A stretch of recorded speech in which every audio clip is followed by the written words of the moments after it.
One of the most expensive things or costliest activities of any business is marketing. It's costly if you don't do it because you think, you know what, I'm not going to spend money on marketing, then nobody knows you, then you lose potential income. But then you think, you know what, I am going to invest in marketing, you spend lots of money in it, and you go to sleep at night praying that it actually works and that somebody likes what you put out. You hope for the best. And the bad news is that most marketing campaigns are actually stupid. In the Magic Potion, I talk about stupid marketing campaigns. Total waste of money, total waste of time and energy, and it gets you nowhere. So I wouldn't recommend doing stupid marketing campaigns. It will cost you money that you burn. I don't mind you spending money on marketing that makes you that money back and much more.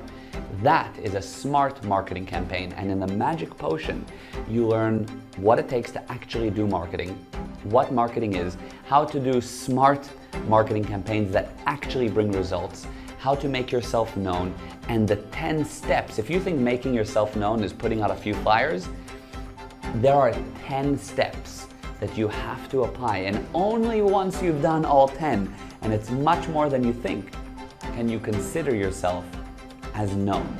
Until then, nobody knows you. So that's what you learn about in the Magic Potion. I highly recommend you get involved, start, enjoy, and get the benefits that you can implement in your business. The Magic Potion is truly magical. So go ahead and watch it and get the benefits. Thank you so much.